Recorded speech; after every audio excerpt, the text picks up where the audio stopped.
తోసేసి తప్పించుకోవాలనుకోవటం చాలా దురదృష్టకరం. నిన్న దాదాపుగా వైకుంఠ ఏకాదశి దర్శనం కోసం టోకన్ల కోసం క్యూలో నించున్న వాళ్ళు 6 మంది చనిపోయారు. దాదాపుగా 34 మంది గాయాలై హాస్పిటల్లో ఉన్నారు. వాళ్ళకి ఎలా ఉంది, వాళ్ళకి ఏ విధమైన సర్వీస్ అందించి వాళ్ళని బతికించుకోవాలి, ఈ ఘటనకి ఎవరు కారణమో దాన్ని కనిపెట్టి మళ్ళీ జరగకుండా చూసుకోవాలి. ఎందుకంటే ఈరోజు కూడా మళ్ళీ టోకన్లు ఇచ్చే కార్యక్రమం ఉంటుంది కాబట్టి అవి చేయకుండా మళ్ళీ నీతిమాలిన రాజకీయాలు చేస్తూ దాని నుంచి తాను తప్పించుకోవడం కోసం ఈరోజు ఏ విధంగా అధికారుల నిర్లక్ష్యం అని చెప్పి ఆయన ఒక స్టేట్మెంట్తో దీన్ని కొట్టేయాలని చూడటం నిజంగా ఈ రాష్ట్ర ప్రజలందరూ కూడా అసహించుకుంటున్నారు. ఎందుకంటే ఈరోజు అధికారులను కానీ టీటీడీ పాలక మండలిని కానీ ఎవరు నియమించారు? ఈ చంద్రబాబు నాయుడు గారే కదా. మరి ఒక అసమర్థుడిని ఈరోజు టీటీడీ చైర్మన్గా పెట్టడం జరిగింది, ఒక అసమర్థుడిని ఈరోజు ఎస్పీగా పెట్టడం జరిగింది, ఒక కలెక్టర్ని అక్కడ కలెక్టర్గా పెట్టారు. వీళ్ళెవరికి భక్తుల మీద ప్రేమ లేదు, అభిమానం లేదు, వాళ్ళకి సర్వీస్ చేయాలన్న మైండ్ సెట్ కూడా లేదు. ఎంతసేపు చంద్రబాబు నాయుడు చుట్టూ తిరుగుదామా, ఆయనకి భజన వేస్తే చాలు అనుకున్న కార్యక్రమం మనం 6, 7, 8వ తారీఖున చూసాం. జిల్లాలో ఉన్న తిరుపతి, చిత్తూరు జిల్లా ఎస్పీలతో సహా ప్రతి ఒక్కరూ కూడా చంద్రబాబు నాయుడు చుట్టూ తిరుగుతూ భజన చేస్తూ ఈరోజు ప్రజల్ని గాలికి వదిలేశారు. కాబట్టే నిన్న ఇంత పెద్ద సంఘటన జరిగింది. ఎంత దురదృష్టకరం అంటే ఇదేదో సడన్గా ఈరోజు ప్రోగ్రాం పెట్టారు, మాకు తెలియకపోవటం వల్ల ఇలా జరిగిందని చెప్పడానికి లేదు. ఎవ్రీ ఇయర్ వైకుంఠ ఏకాదశి లక్షలాది మంది భక్తులు రావటం మనం కళ్ళారా చూస్తున్నాం. గత ప్రభుత్వం మీరు చూశారు, భక్తులకి ఏ విధంగా సౌకర్యాలని అందించడంలో, వాళ్ళకి సేఫ్టీని క్రియేట్ చేయటంలో, వాళ్ళకు వచ్చిన వాళ్ళకి పిల్లలకి పాలు ఇవ్వటం కానీ, పెద్దవాళ్ళకి వృద్ధులకి షెల్టర్స్ ఇవ్వటం కానీ, ఆడవాళ్ళకి కుటుంబ సభ్యులకి భోజనాలు ఏర్పాటు చేయడం మనం కళ్ళారా చూసాం. కానీ నిన్న ఫుల్ డే జనాలు ఎండల్లో రోడ్ల మీద పార్కుల దగ్గర కూర్చొని ఉంటే మంచినీళ్ళు ఇచ్చేవాళ్ళు లేడు, చిన్నపిల్లలకి పాలు ఇచ్చేవాళ్ళు లేరు, ముసలోళ్ళకి షెల్టర్స్ లేదు, భోజనాలు లేదు. అంటే ఎంత నిర్లక్ష్యం ప్రజలంటే, భక్తులంటే అనేది ఇక్కడ మనం గమనించాలి. నిన్న జరిగింది ఏదో ప్రమాదశాత్తు జరిగింది కాదు, ఇది ప్రభుత్వం చేసిన హత్యలు. ఎందుకంటే చంద్రబాబు నాయుడు గారి నిర్లక్ష్యం, ఆయన నియమించిన టీటీడీ పాలక వర్గం, అలాగే దేవాదాయ శాఖ మంత్రి, అలాగే డిప్యూటీ సీఎం, అలాగే హోంమంత్రి, వీళ్ళందరి నిర్లక్ష్యం వల్లే ఇది జరిగింది. కాబట్టి వీళ్ళందరి మీద కేసులు, అంటే క్రిమినల్ కేసుల్ని ఫైల్ చేయాలని కూడా మేము డిమాండ్ చేస్తున్నాం. ఎందుకంటే మొన్నే మనం చూసాం తెలంగాణలో ఒక సినిమా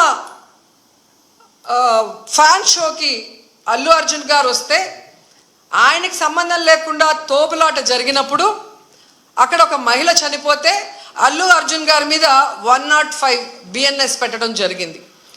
మరి అలాంటప్పుడు ఇక్కడ ప్రతి సంవత్సరం లక్షలాది మంది వస్తారని తెలిసి వాళ్ళకి సేఫ్టీ కల్పించి, వాళ్ళకి అన్ని సౌకర్యాలు అందించి, వాళ్ళకి టికెట్లు ఇవ్వడానికి క్యూలో ఏర్పాట్లు చేయాల్సిన బాధ్యత ఉన్న చంద్రబాబు నాయుడు గారి నుంచి, టీటీడీ చైర్మన్ పాలక మండలి నుంచి కింద స్థాయి ఎస్పీ వరకు మరి అందరూ బాధ్యత వహించాలి కదా.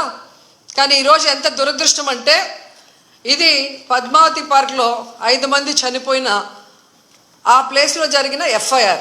దీంట్లో 105 పెట్టాల్సింది వీళ్ళు 194 BNSS పెట్టారు.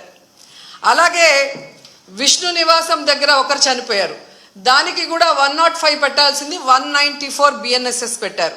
అంటే ఇది ప్రమాదవశాత్తు జరిగింది, ఏదో జారి పడిపోయి తొక్కిసలాట జరిగింది, దీంట్లో ఎవరు కూడా కావాలని చేయలేదు, మాకెవరికి దీంట్లో సంబంధం లేదు అని చేతులు కడిగేసే కార్యక్రమం చేస్తున్నారు.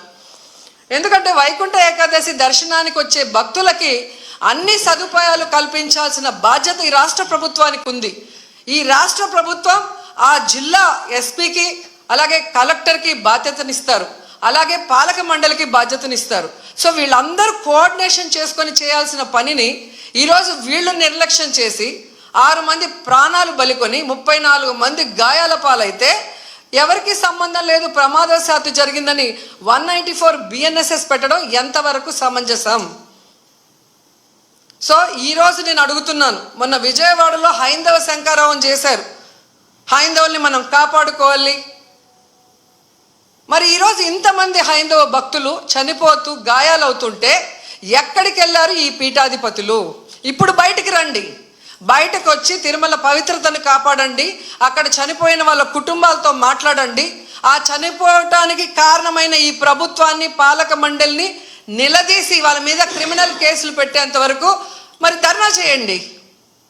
ఎందుకు మాట్లాడట్లేదు?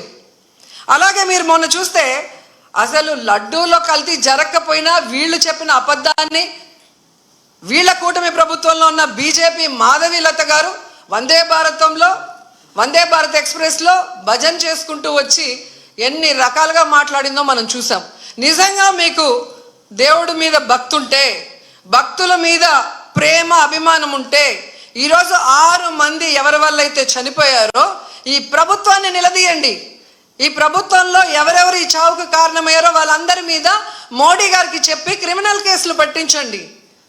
అంతేగాని ఈరోజు మీరు పూసుకొని మీరు చేస్తే మాత్రం అది కరెక్టు, వేరే వాళ్ళు చేస్తే తప్పు అన్నట్టుగా దొంగ మాటలు చెప్తూ ఎవరి మీద దుమ్మెత్తి పోయాలనుకుంటే ప్రజలు అన్నీ గమనిస్తున్నారు. అండ్ ఈరోజు మీరు చూస్తే మోడీ గారికి కూడా మేము విన్నవించుకుంటున్నాం, మీకు భక్తి ఎక్కువ ఉంది కాబట్టి ఈరోజు తిరుమలలో జరిగింది పూర్తిగా చంద్రబాబు నాయుడు గారి ఫెయిల్యూర్, ఆయన నియమించిన అఫీషియల్స్, పాలక మండలి ఫెయిల్యూర్. సో వీరందరి మీద విచారణ జరిపించి దీనికి ఎవరెవరి నిర్లక్ష్యం కారణమో వాళ్ళందరి మీద క్రిమినల్ కేసులు వేసి వీళ్ళందరినీ లోపల పెట్టాలి. ముందు వీళ్ళందరితో రాజీనామా చేయించాలని కూడా డిమాండ్ చేస్తున్నాం. ఇక హోంమంత్రి గారు ఉన్నారు, ఎప్పుడు ప్రెస్ మీట్ పెట్టి ఎవరి మీద దుమ్మెత్తి పోద్దామా, ఎవరిని మాట్లాడదామా అనుకుంటున్నారే తప్ప వీళ్ళు వచ్చిన తర్వాత ఈ రాష్ట్రంలో లా అండ్ ఆర్డర్ ఎలా దిగజారిపోయింది, మహిళల మీద ఎలా అఘాయిత్యాలు అవుతున్నాయి, ఏ విధంగా మనుషులు చనిపోతున్నారు తోపులాట్లో పోలీసుల నిర్లక్ష్యం వల్ల, వీళ్ళకి కంట్రోల్ లేదనేది స్పష్టంగా అర్థమవుతుంది. సో ఇలాంటి వాళ్ళని హోంమంత్రిగా పెడితే ఇంకెంతమంది ప్రాణాలు తీస్తారో ఒకసారి మీరే ఆలోచించి యాక్షన్ తీసుకుంటే మంచిదని కూడా కోరుకుంటున్నాను. అండ్ మనకొక సనాతన యోధుడు తిరుపతిలో ఆయన డిక్లేర్ చేసుకున్నాడు, నేను సనాతన యోధుణ్ణి, హిందువుల పక్కన నిలబడుతున్నా, హిందువులకు ఏదైనా జరిగితే నేను ఊరుకోను అన్నాం. అదే తిరుపతిలో ఈరోజు 6 మందిని మీ కూటమి ప్రభుత్వం చంపేసింది. దీనికి మీరు ఏం ప్రాయశ్చిత్తం చేస్తారు? చంద్రబాబు నాయుడుతో రాజీనామా చేయిస్తారా? మీరు బాధ్యత తీసుకొని రాజీనామా చేస్తారా? లేదా టీటీడీ చైర్మన్తో రాజీనామా చేయిస్తారా? హోంమంత్రితో రాజీనామా చేయిస్తారా? లేదా అందరూ కలిసి కట్టకట్టుకొని రాజీనామా చేస్తారా? మీ అందరి ఫెయిల్యూరే కదా ఇది. నిజమైన సనాతన యోధుడివైతే ఇప్పుడు రా, వచ్చి మీ ప్రభుత్వంలో ఎవరెవరి నిర్లక్ష్యం వల్ల ఇది జరిగిందో వారందరి మీద క్రిమినల్ కేసులు పెట్టించుకోండి. అంతేగాని ప్రమాదవశాత్తు జరిగిందని 194 BNSS పెట్టేసి చేతులు దులిపేసుకోవాలంటే మాత్రం వదిలే ప్రసక్తే లేదు అని కూడా ఈ సందర్భంగా తెలియజేసుకుంటున్నా. అండ్ చంద్రబాబు నాయుడు ఆయన లెగ్గు మహత్యం ఏంటో కానీ ఆయన ఎప్పుడు అధికారంలోకి వస్తే అప్పుడు ఈ రాష్ట్రంలో మనం ఎన్నో చావులు చూడాల్సి వస్తుంది. గతంలో గోదావరి పుష్కరాలు ఈయన పబ్లిసిటీ పిచ్చి వల్ల ఇలాగే గేట్లు తెరిచి జనాలు తోసుకొని ఒకరి మీద ఒకరు పడి 29 మంది చనిపోయారు. మొన్న ముఖ్యమంత్రి అయిన వెంటనే ఈయన నిర్లక్ష్యం వల్ల, ఈయన వైఫల్యం వల్ల దాదాపుగా విజయవాడ వరదల్లో 60 మందికి పైగా చనిపోయారు. మళ్ళీ ఈరోజు చిత్తూరు జిల్లా కుప్పంలో ఉండగానే 6, 7, 8 ఉండి పోలీసులందరినీ తిప్పుకొని ప్రజల్ని గాలికి వదిలేశారు. మానిటరింగ్ లేదు, ఇన్ని లక్షల మంది వస్తున్నారు, వీళ్ళకి ఏం సదుపాయాలు చేశారు, వీళ్ళకి ఎలా టోకన్స్ ఇస్తున్నారు, ఎక్కడ క్యూ లైన్స్ ఇచ్చారు అనేది ముఖ్యమంత్రి పట్టించుకోడు, చైర్మన్ పట్టించుకోడు, ఎస్పీ, కలెక్టరు, అలాగే ఎండోమెంట్ మినిస్టర్ ఎవరు పట్టించుకోరు. బాగా జరిగితేమో మా గొప్పతనం 30 years ఇండస్ట్రీ, 40 years ఇండస్ట్రీ అని గొప్పలు చెప్పుకుంటారు. లేదు అంటే గత ప్రభుత్వ వైఫల్యం లేదా అఫీషియల్స్ వైఫల్యం అని ఎప్పుడు ఎవరో ఒకరి మీద దుమ్మెత్తి తప్పించుకోవాలన్న ప్రయత్నం చేస్తున్నారు. ఇది సీరియస్గా తీసుకోవాల్సిన ఇష్యూ. ఈ చంద్రబాబు నాయుడు గారి వైఫల్యం వల్ల, అసమర్థ వల్లే ఈరోజు ఇంతమంది చనిపోయారు. ఆయన నియమించిన వాళ్ళు ఎవరైతే ఉన్నారో వాళ్ళందరి నిర్లక్ష్యం వల్ల జరిగింది. సో వెంటనే ఈ ఎఫ్ఐఆర్లు మార్చి తప్పు చేసిన వాళ్ళ మీద క్రిమినల్ కేసులు పెట్టాలి. లేకపోతే మేమైతే వైఎస్ఆర్సీపీ తరఫున భక్తులకి అండగా ఉండి ఆ చనిపోయిన కుటుంబాల తరఫున పోరాటం చేస్తాం. వాళ్ళకి కూడా ఎక్స్గ్రేషియా ఒక్కొక్కరికి మరి డబ్బులు 1 కోటి నుంచి 2 కోట్ల దాకా ఇవ్వాల్సిన అవసరం ఉంది. ఎందుకంటే మీ వల్లే వాళ్ళు చనిపోయారు, వాళ్ళ నిర్లక్ష్యం వల్ల కాదు. అలాగే గాయాలైన వాళ్ళకి 25 లక్షల రూపాయలు కూడా ఇవ్వాలని డిమాండ్ చేస్తూ